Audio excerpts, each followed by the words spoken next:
New Relight opticals and computerised I clinic. हमारे यहाँ Sarojini hospital के आई स्पेशलिस्ट डॉक्टर अवेलेबल। अपनी आंखों का मुफ्त मुआयना करवाइए। जी हाँ।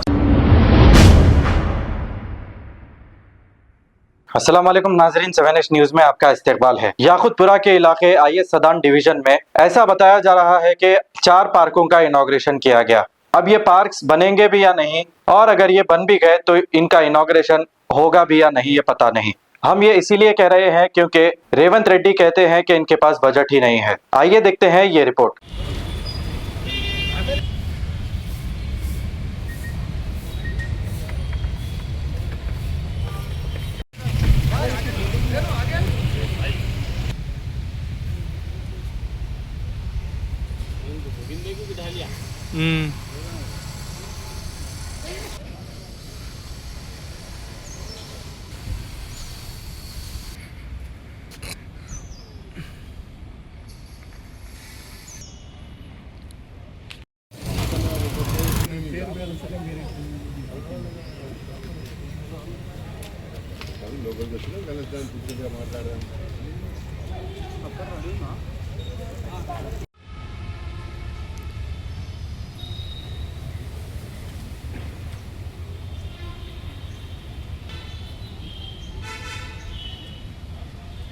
अस्सलामुअलैकुम।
New Relight opticals and computerised I clinic. हमारे यहाँ सरोजनी हॉस्पिटल के आई स्पेशलिस्ट डॉक्टर अवेलेबल। अपनी आंखों का मुफ्त मुआयना करवाइए। जी हाँ। Sun glasses 99 onward, any number glasses from 250 onward, contact lenses any colour ₹99 onward. जो हजरात 60 साल की उम्र से ज्यादा है, हज और उम्रा जाना चाहते हैं, उनके लिए बिल्कुल free number glasses, free home delivery और free eye checkup. New relight optical, Talab Katta, main road, opposite to Baba Bahauddin दरगाह। मोबाइल 9848392127। खबर है शहर की, खबर है गाँव की, खबर है सारी दुनिया की। 7H न्यूज पसंद आए तो लाइक कीजिए, शेयर कीजिए और सब्सक्राइब करना ना भूलें। 7H news.